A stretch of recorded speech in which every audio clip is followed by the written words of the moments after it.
मेरा नाम अहमद मुजद्दद है। मेरा ताल्लुक़ ICS Punjab university mess com department से है। सर मेरा पहला सवाल आपसे ये है कि हसन निसार कौन है? मैंने भी नाम ही सुना, मैं नहीं जानता। वजह इसकी क्या है? बाबा बुल्ले शाह को पढ़ा कभी आपने? जी सर। वो कहते हैं बुल्ला की जाना मैं कौन। इंसान पैदा होने से लेके मौत तक उसका इख्तियार न होने के बराबर है। आपने कब पैदा होना है, किस घर में, माँ कौन, बाप कौन, बहन कौन, भाई कौन, मोहल्ला कैसा, मुल्क कैसा, किस मज़हब में, आपके इख्तियार में है ही कुछ नहीं। आपने सुना है कि अपनी खुशी ना आए ना अपनी खुशी चले। ठीक है, लाई हयात आई कज़ा ले चली चले। तो बेसिकली बस में कुछ नहीं, इम्तिहान एक है, और वो ये कि आपको आदम की औलाद के तौर पे पैदा किया जाता है। सो आदमी से इंसान बनने तक का जो सफ़र है वो आपको ये जानने की मोहलत ही नहीं देता कि मैं कौन हूँ। सो टू टेल यू ऑनेस्टली, वो बहुत खुशबख्त और बहुत बड़े लोग होते हैं जो ज़िंदगी में जान लेते हैं कि वो कौन है। मैं हसन निसार को नहीं जानता, मैंने सिर्फ उसका नाम सुना है। मेरा नाम निदा इमरान है और मैं किनेट कॉलेज से मैस कम्युनिकेशन पढ़ रही हूँ। मेरा आपसे सवाल ये है कि आप बचपन से ही इकनॉमिक्स के स्टूडेंट रहे हैं, लेकिन उसके बावजूद आपने सहाफ़त में आना तरजीह समझा, तो ये आपकी ज़ाती पसंद थी या किसी दोस्त अहबाब या रिश्तेदार ने आपको मशवरा दिया?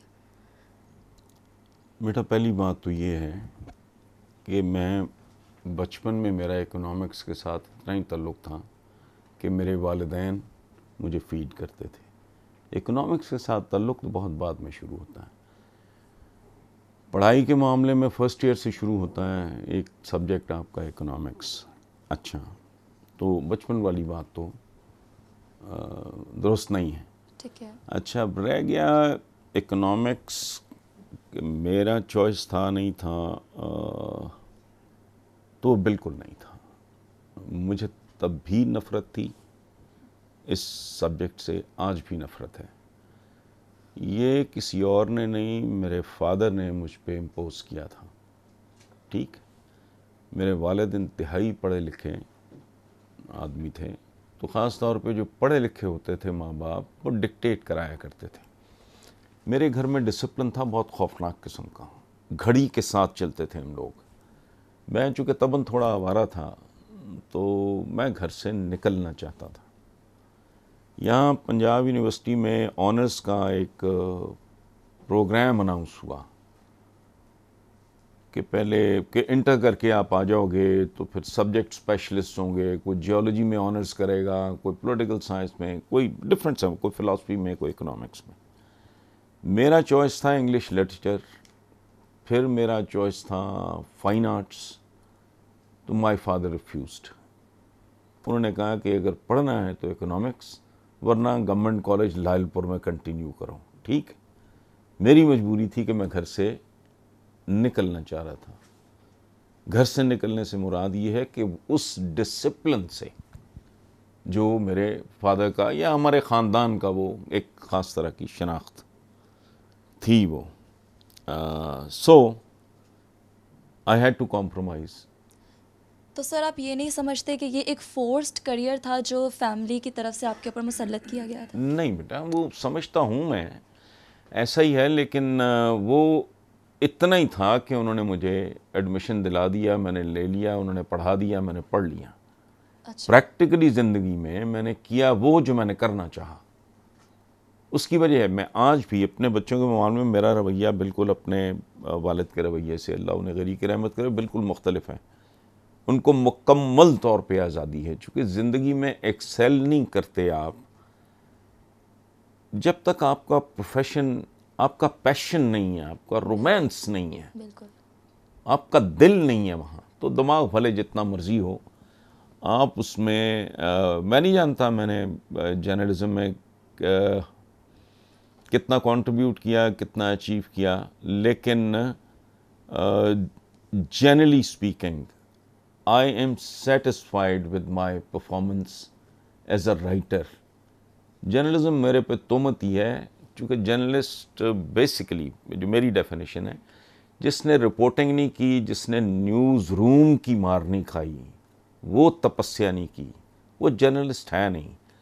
मैंने करियर शुरू किया था एक माहनामा मैगज़ीन से, जो पाकिस्तान की तारीख़ का मकबूल तरीन मैगज़ीन था। उसका नाम था धनक। I am basically a writer. 26-27 साल हो गए मुझे कॉलम लिखते हुए। तो मैं बेसिकली राइटिंग में आया था। और ओरिजिनली हमारे ज़माने में 67-68 में मैंने जब यूनिवर्सिटी ज्वाइन की, उस वक्त फ़िल्म का बड़ा ग्लैमर था। फिल्म के जो राइटर्स थे उनका बड़ा नाम होता था, ठीक। तो I was attracted towards that. मुझे जर्नलिज्म का तो इतना पता भी नहीं था। तो when I was offered a job धनक में, मैंने इसलिए एक्सेप्ट कर लिया कि इसके थ्रू मैं फिल्म इंडस्ट्री में एज अ राइटर एंटर हूँगा। तो बहरहाल मैंने किया भी, but I didn't like it. फासले का हुस्न था, जब मैंने करीब से देखा तो मेरे मिजाज के मुताबिक नहीं था। सो मैंने कुछ चंद मूवीज़ के लिए गीत शीत लिखने के बाद तो भारी पत्थर चूम के छोड़ दिया और फिर लिखने की तरफ आ गया। मेरा नाम नवीद अली है और मेरा आपसे सवाल है, कौमों को इज़्ज़त और मुकाम कैसे मिलता है? अब तक आप लोगों ने जितने सवाल पूछे हैं उनमें ये सबसे नाजुक, सबसे अहम, सबसे खूबसूरत सवाल है। इज़्ज़त और ज़िल्लत, इसका ताल्लुक़ है परफॉर्मेंस के साथ। पहली बात, एक मुसलमान के तौर पे मैं आपको बताऊं, जब तक मुसलमान जितना कुरान पाक और सीरतुन नबी के करीब था, उतना ही उसका उरूज था। जैसे जैसे बतदरीज हम उससे दूर होते गए, हम उरूज से दूर होते गए। अच्छा, अब ये है कि मुझे अगर पहले पता होता आपने ये सवाल पूछना है, तो मैं वो रिसर्च पेपर निकाल लेता, मैं आपको दिखाता। कौमों के अरूज व ज़वाल के जो फैक्टर्स हम समझते हैं वो नहीं है, कत्तन नहीं।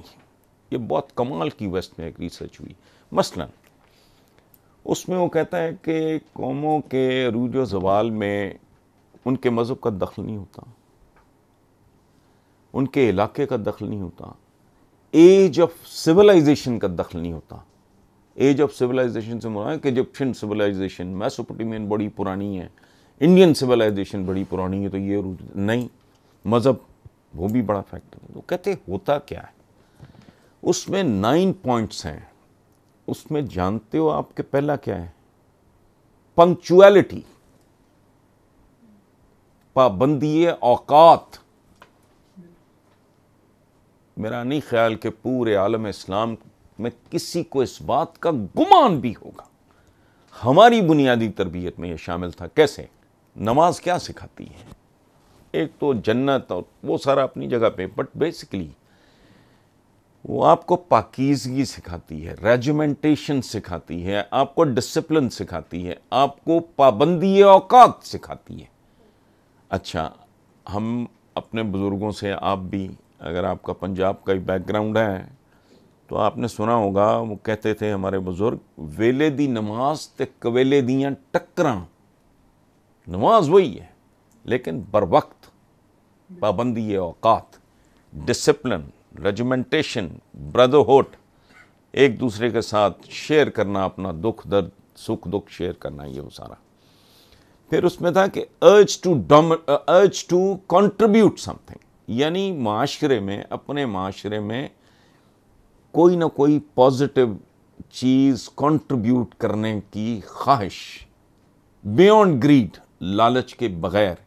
ठीक है, इस तरह की बेशुमार उसूल इल्म। अच्छा, हमारे यहाँ क्या है कि इल्म मोमिन की खोई हुई मीरास है। उससे बदनसीब बच्चा कोई हो सकता है जो अपने बड़ों की मीरास से ही हाथ धो बैठे। ठीक है, सो बेसिकली ये और तरह का पैकेज है। जिस पे जितना ज़्यादा मुसलमानों का फोकस रहा उतना अरूज जैसे जैसे उससे हटते चले गए। इल्म का देखो ना, कमाल की बात है, एक हैरत अंगेज़ बात है। मैं कुड़ता हूँ ज़ाती तौर पे जब मैं देखता हूँ, सुनता हूँ, ये दीनी इल्म है, ये गैर दीनी इल्म है। मतलब जब आप स्पेसिफिकली ये कहते हो कि ये दीनी इल्म, इसका मतलब है बाकी इल्म गैर दीनी है? कत्तन नहीं। इंसान गैर दीनी इल्म की तरफ जा सकता ही नहीं, चूंकि कोई इल्म गैर दीनी हो ही नहीं सकता। सब रब्बुल आलमीन की ड्रॉ की हुई लाइंस के अंदर है। जियोलॉजी है, अराजियात का इल्म है मसलन, तो किसने बनाया है? ये सैयारों का, सितारों का इल्म है, किसने बनाया ये? हमारे यहाँ जो कहते हैं ना कि साइंस और दीन को, ना ना ना ना ना, ये रब्बुल आलमीन, आलमीन का रब, ये उसकी तख्लीक है। और इंसान बियॉन्ड दिस किसी इल्म का तसव्वुर भी नहीं कर सकता। इल्मुल अब्दान है, अगर जिस्म का इल्म है कि किडनी ट्रांसप्लांट हो रहा है, लिवर ट्रांसप्लांट, तो ये किसका बनाया हुआ है? आप मेरी बात समझ रहे हैं? मौसमों का है, अगर किसी भी चीज़ के बारे में, इवन जब हवाई जहाज़ ईजाद हुआ, इस तरह की तमाम ईजादात, बल्कि दरियाफ्त कहना चाहिए। ईजाद तो इंसान ने क्या करना है, वो मखसूस पैरामीटर्स के अंदर ही वो खेल रहा होता है। आप कभी गौर करो, कशिश सकल ईजाद नहीं की उसने, दरियाफ्त की थी। वो रब्बुल आलमीन की पहेलियां हैं जिनको बूझना अशरफुल मखलूकात का काम है। आपने वो पहेलियां बूझनी होती हैं, इसीलिए, और आप बूझ सकते हो, इसीलिए आपको मखलूकात में से अफजल तरीन, अशरफ तरीन कहा गया। हसन निसार साहब, सुना है कि आप शायरी भी करते हैं, ज़ात का ये पहलू आपने पोशीदा क्यों रखा है? नहीं, मैंने पोशीदा नहीं रखा। होता ये है कि बहुत से काम करने के नतीजे में आपके काम में पतलापन रह जाता है, आप समझते हो।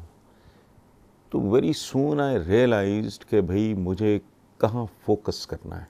मैं साहिब दीवान शायर हूँ, और मेरे बेशुमार शेर हैं जो ज़रबुल मिसल के तौर पे इस्तेमाल होते हैं और लोगों को पता भी नहीं होता कि शेर किसका है।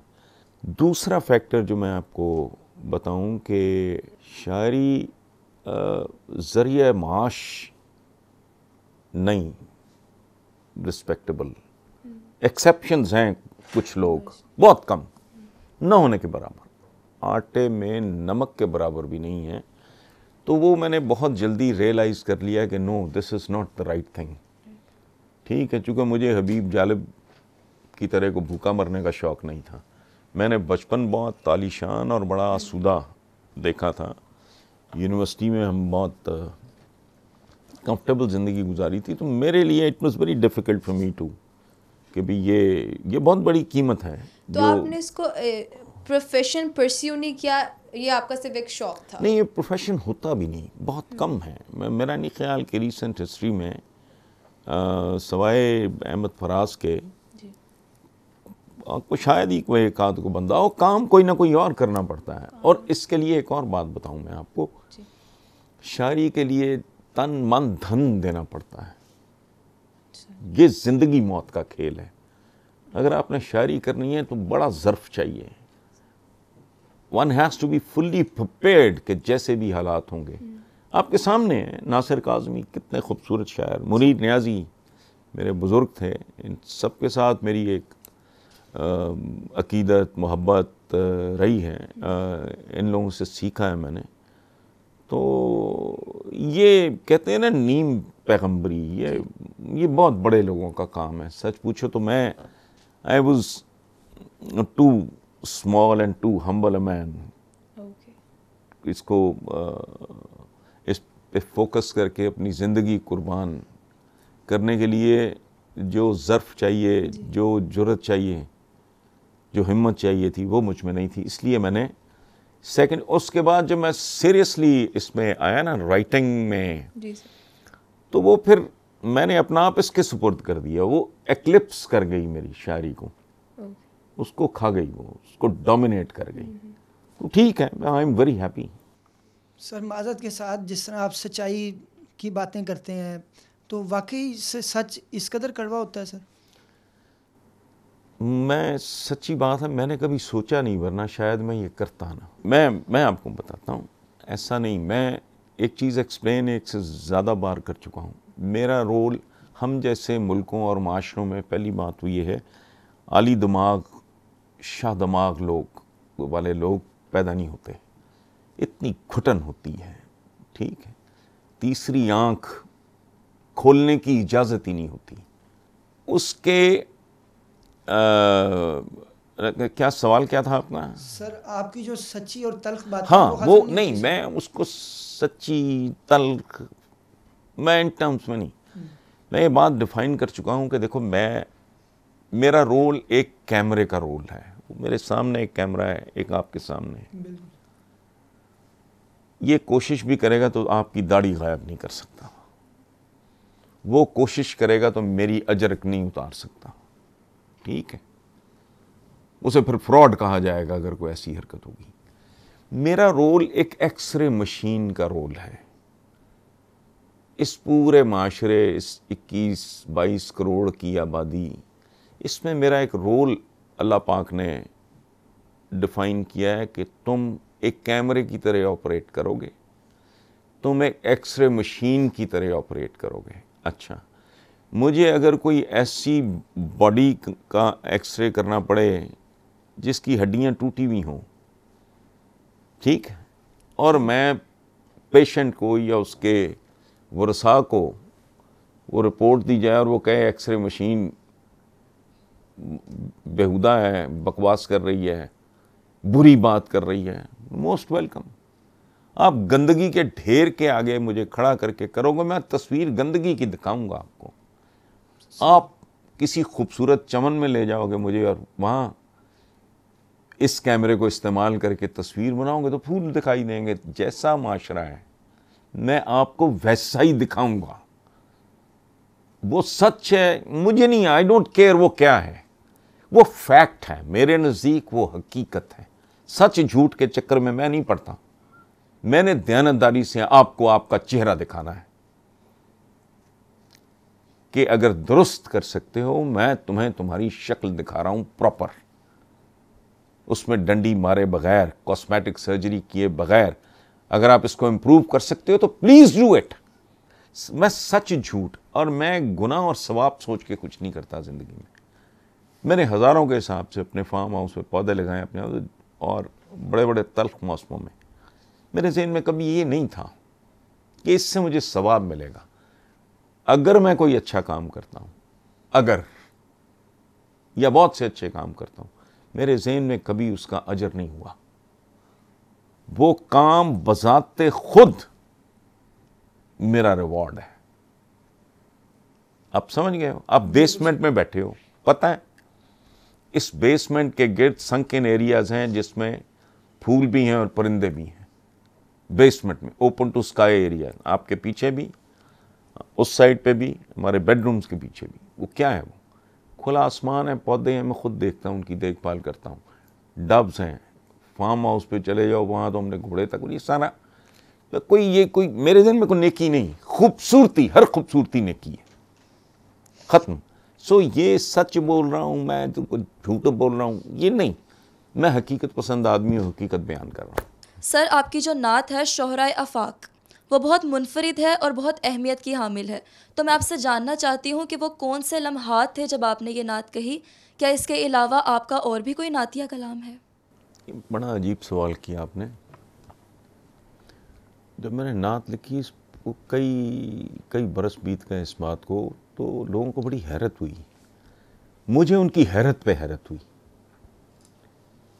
कि क्या को ख़ास वजह कता चाहिए मुसलमान देखने के लिए, कोई नुमाइश चाहिए मुझे, वो बारिश होना चाहिए, मेरे सर पे क्रोकली टोपी वो अजीब लगती है मुझे। भेड़ के बच्चे को, न्यूली बॉर्न बेबी को ज़िबा करके उसकी खाल उतार के वो क्रोकली की टोपी बनती है, ठीक है। तो क्या ये मुझे, मेरा को ख़ास तरह का हुलिया होना चाहिए। अच्छा, अब भी बेशुमार जो विज़िटर्स आते हैं वो पीछे देखते हैं, कुरान पाक की तफासीर हैं और ये पीछे वो, अच्छा, सीरत नबी पे सैकड़ों किताबें यहाँ पढ़ी हैं। तो एक बात, मैं तफसील में नहीं इसके जाऊँगा, वो बहुत ही प्राइवेट और बहुत ही पर्सनल मामला है। मेरे सऊदी अरेबिया के दर्जनों के हिसाब से विज़िट्स हैं, ठीक। तो मैं मदीना की हुदूद में कभी सवारी इस्तेमाल नहीं की थी, ठीक। मेरा हुजूर से ख़ास तरह का ताल्लुक़ है। और एक बात बताऊं बड़ी दिलचस्प, मैं अगर किसी नॉन मुस्लिम घराने में भी पैदा होता, गैर मुसलमान घराने में, और मुझे पढ़ने का मौका मिलता, इश्क में सिर्फ एक इंसान से करता, और वो हुजूर की ज़ात है। समझ गए आप? और ये बात सुन लो, ये मुसलमान ये बात करता है, मुसलमान को पता नहीं होता कि ये बात वो क्यों कर रहा है। इंसानी तारीख जितनी रिकॉर्डेड है, अवेलेबल है, पढ़ के देख लो। ये एक हैरान कुन बात है। दुनिया का हर बड़ा आदमी काबिल एहतराम है, लेकिन दुनिया का हर बड़ा आदमी सिंगल डायमेंशनल बड़ा है। साइंटिस्ट है तो बहुत बड़ा है, मौसीकार है तो बहुत बड़ा है, शायर है तो बहुत बड़ा है, वॉरियर है, जनरल है तो बहुत बड़ा है। बाकी एरियाज पे सारे अंधेरा छाया हुआ है। बनी नौ इंसान की रिकॉर्डेड हिस्ट्री में सिर्फ वो जो कहते हैं ना, मेरा पैगंबर अजीम तर है, वाहिद, क्या कहा मैंने, वाहिद, बतौर बेटे के, बतौर बाप के, बतौर मुसाफिर के, बतौर जनरल के, बतौर टीचर के, बतौर दोस्त के, हत्ता के बतौर मजलूम के।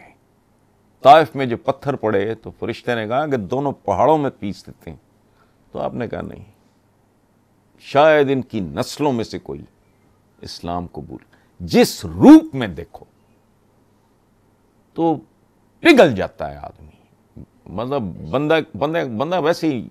अच्छा, नात का जो मेरा एक्सपीरियंस है वो बिल्कुल एक प्राइवेट मेरा मसला है। और अगर एक बात और, शायद कुछ लोगों को समझ ही ना आए, अगर वो नात मैंने ही लिखी है तो फिर मैं साल में एक तो ज़रूर लिखता। वैसी एक बार अता हुई, एक बार नसीब हुई, मेरे खाते में लिखी गई, मेरा बस चले तो मैं रोज़ ना सही, महीने में एक ना सही तो साल में एक ज़रूर लिखूं, ठीक है। वो कोई मोमेंट था, वो आया और गुजर गया, ख़त्म। हसन साहब, आप मौशरी मामलात को समझते हैं? महंगाई इस कदर बढ़ गई है that it is touching the seventh sky. नई हुकूमत में आम आदमी की मुश्किलात पहले से ज़्यादा मज़ीद बढ़ गई हैं कि एक आदमी का रहना मुश्किल हो गया। तो आपके इसके बारे में क्या ख्याल है? पहली बात तो ये है बेटा कि आप प्लीज़ करेक्ट योर सेल्फ। मैंने इकोनॉमिक्स पढ़ी है, मैंने प्रैक्टिस नहीं की, ठीक। सो फ़र्क मुझ में और आप में, या मुझ में और एक रूटीन के पढ़े लिखे आदमी में, फ़र्क सिर्फ इतना है कि जब कोई इकोनॉमिस्ट टीवी पे बात कर रहा होता है, मैं आम लोगों की, पढ़े लिखे लोगों की निस्बत उसको बहुत बेहतर समझ लेता हूँ। समझ गए आप? चूँकि मेरा वो बैकग्राउंड है, पहली बात। दूसरी बात, जो आप बात कर रहे हो ना महंगाई, इस टर्म का भी लोगों को पता नहीं है। एक वक्त था मैं घर से इख्तलाफ करके निकला था, because my father never wanted me to become a writer or journalist. वो इख्तलाफ हुआ हम बाप बेटे में, मोहब्बत बड़ी थी। आज भी आप जाके देखो, मेरे फादर की तस्वीर लगी हुई हैं सिटिंग रूम में, बहुत हैंडसम आदमी थे, बहुत खुश लिबास आदमी थे। एक इख्तलाफ था, एक उसूली, घर बार छोड़ दिया और ये मॉडल टाउन में रेडी से मैंने अपने करियर का आगाज़ किया। लेकिन वो चूँकि ज़ाहिर है मेरा मुस्तकबिल नहीं था, the first available opportunity to become a writer or whatever, तो वो मैंने अवेल की। धनक में जॉब ऑफ़र हुआ, मैंने सब कुछ छोड़ दिया। हालांकि जितने 100 का जॉब मुझे ऑफ़र हुआ उतने 1000 में उस काम में कमा रहा था, इन छोटे छोटे कामों में। शर्माना नहीं चाहिए, काम कोई नहीं अच्छा। एनीवे, कभी मेरे पास हॉस्टल में भी गाड़ी थी, ये जहन में रखना। फिर एक वक्त आया कि मेरे लिए मोटरसाइकिल ख़रीदना एक ख्वाब लगता था। बड़े सस्ते ज़माने थे, मैं 70s की बात कर रहा हूँ, ठीक है। हॉस्टल में मोटरसाइकिल, फिर एक दोस्त के साथ मिलके हमने प्रिंस एक गाड़ी होती थी, वो बाद में फ्लॉप हो गई, पाकिस्तान में नज़र ही नहीं आई। तो उसके बाद ये एकदम एक बंदा एक ऐसी हालत में चला जाए कि उसके लिए एक मोटर बाइक ख़रीदना ख्वाब बन जाए, ठीक है। That was the beginning of my career. Motorcycle 72 कितने साल हो गए इस बात को, कितनी सस्ती होती होगी, ठीक है। आज मेरे लिए लैंड क्रूज़र भी महंगी नहीं है।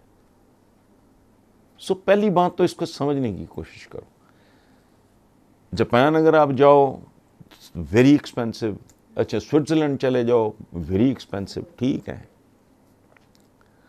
तो लेकिन वो नहीं लगता अगर if you have the right kind of income. इस मुल्क का सर पैर कोई नहीं है। ये बुनियादी तौर पे नाहिलों, खुद गर्जों, करप्ट लोगों की एक आमाजगाह है।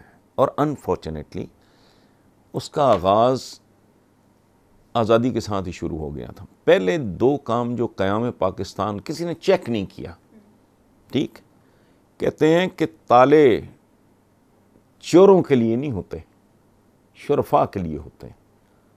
चोर का तो काम ही ताला तोड़ना है, वो चेक नहीं हुआ उस वक्त। वो हुआ क्या, जाली क्लेम्स और जाली ज़ातें, वहाँ से ये काम शुरू हुआ और फिर मल्टीप्लाई होता चला गया।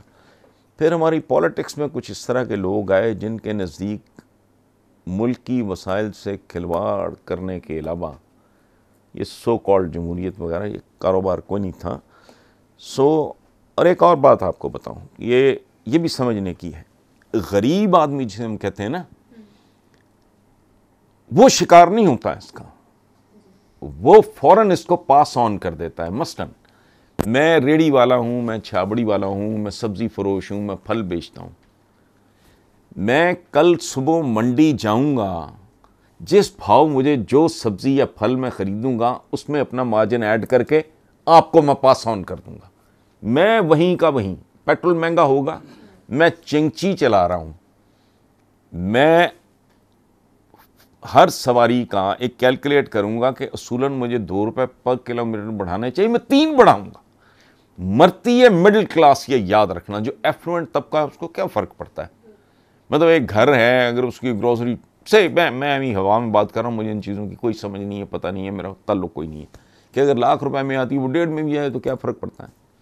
एफ्लुएंट लोगों की बात कर रहा हूँ, गरीब आदमी का कोई प्रॉब्लम नहीं है। ये जो लेबर क्लास, देखो मैंने 81 में पहला, मैं I was only 30 years old जब मैंने पहला घर बनाया। तब जो मज़दूरों की पोटलियाँ खुलती थीं, एग्जैक्टली आज भी पोटलियाँ जब खुलती हैं तो मज़दूर का खाना वही है, वही टिपिकल 2 मोटे मोटे पराठे होंगे, कोई एक आध किस्म का सालन होगा, साथ अंडे में बहुत ज़्यादा कोई सब्ज़ी प्याज वगैरह डाल के ऑमलेट होगा, थोड़ा सा गुड़ होगा। ये नॉर्मल है, मैं आपको अपनी ऑब्जर्वेशन बता रहा हूँ। 81 में जिस बनते हुए अपने घर के दौरान मैंने मज़दूरों का ये लंच देखा था, इस घर में जिसमें आप बैठे हो, इस वक्त हम बैठे हैं, इसमें भी जब ये बन रहा था 2-3 साल पहले, तो मैं देखता था बिल्कुल वही लंच। मरती मिडिल क्लास है, ठीक है। उनका एक रख रखाव, उनका जीना मरना को उसूल, बच्चे भी पढ़ाने हैं, कोशिश करनी है पेट काट के भी, अच्छी उनकी स्कूलिंग हो, उनका, आप समझ रहे हो मेरी। अच्छा, उनके को शादी ब्याह और उसमें ना ये गरीब का है सच कोई मसला है, लेकिन इस मुल्क का बहुत बड़ा मसला इक्तसादियात का है, लेकिन इससे बड़ा अखलाकियात का है। दो मिसालें मैं आपको, एक रूहानी एक बिल्कुल दुनियावी है। मुसलमानों की क्या इक्तसादियात थी, इनके पाँव में जूते नहीं होते थे, ठीक है, बहुत बदहाली थी। फिर क्या हुआ, अखलाकियात चूँकि बहुत आलीशान थी, कैसरो कसरा वो भी लेट गए, सीधे हो गए। ये तो एक अच्छा, उनके पीछे तो कायनात का सबसे खूबसूरत सबसे बड़ा आदमी और उनकी टीचिंग्स, उनकी तालीमात, उनकी सोबत, उनकी गाइडेंस, उनकी टीचिंग मौजूद थी, सब कुछ। वो तो कहानी और हो गई। दुनियादारी देख लो आप, तिमोजन जिसे हम चंगेज़ खान कहते हैं, चंगेज़ का मतलब है प्राइसलेस सोल्जर। उसने आवारा मंगोलों को इकट्ठा करके उनको डिसिप्लिन किया, उनको एक टारगेट दिया, पूरी दुनिया उलट पुलट के रख दी। सो बुनियादी तौर पे वर्क एथिक्स नाम की आपकी सोसाइटी में चीज़ें, हम बुनियादी तौर पे याद रखना, हम ये महंगाइयों और गुर्बतों के खुद भी बहुत जिम्मेदार हैं, हमारे हुक्मरान ही नहीं। हमारे यहाँ देखो बच्चा क्या करता है, ग्रेजुएशन कर ली, ऑनर्स कर लिया, पोस्ट ग्रेजुएशन कर ली, वो कहता है मुझे वाइट कॉलर्ड, वो क्या है, मैंने आपको बताया ना रेडी, आप सोच भी नहीं सकते। मैंने अपने कॉलम में चैलेंज किया था कि गवर्नमेंट मेरे साथ तुम 50-100 लड़का दो मुझे, मैं तुमसे पैसे भी नहीं लेता, मैं तुमको 6 महीने में उनको पैरों पे खड़ा कर देता हूं, अगर वो एहसास से कमतरी के मरीज नहीं है। सोच भी नहीं सकते 17वें ग्रेड का आदमी, उसकी औकात क्या है।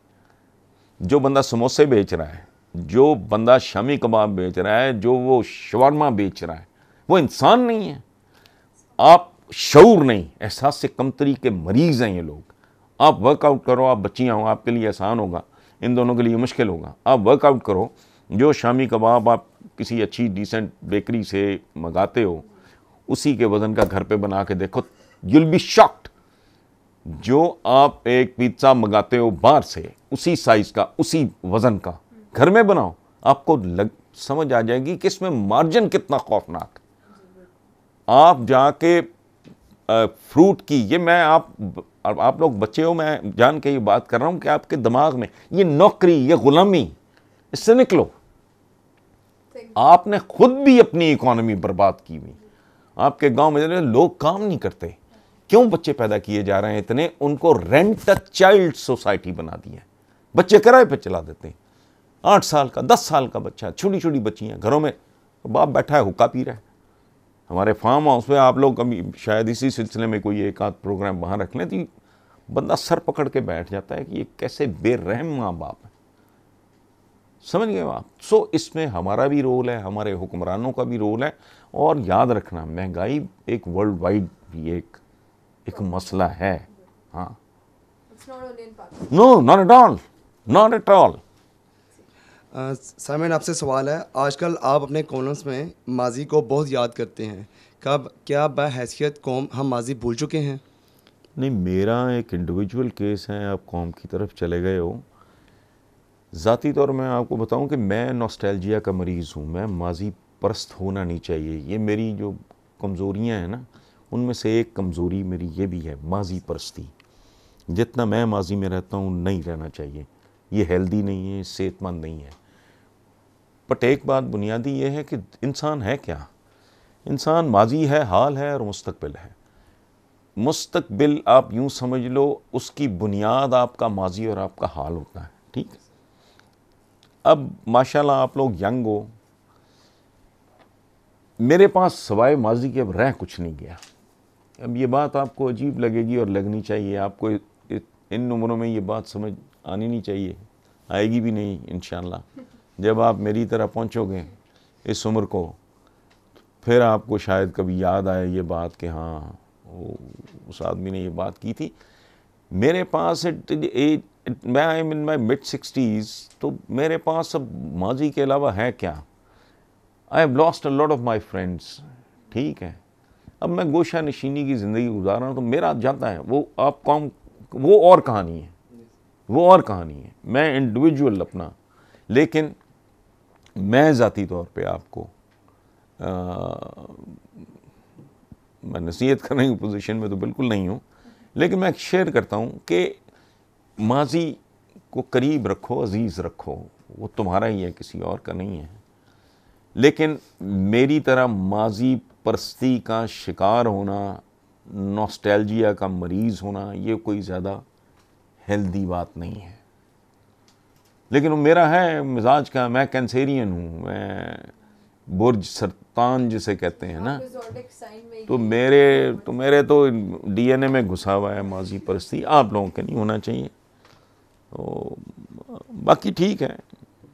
और माजी, और एक बात और, माजी हाल और मुस्तकबिल क्या है, ये आधे घंटे के बाद ये सारा कुछ माजी हो जाएगा। जो हाल है ये तो तब्दील होता रहता है। ये दरिया है बहता हुआ, इट्स वेरी डिफ़िकल्ट ज़मानों को तकसीम करना इस तरह।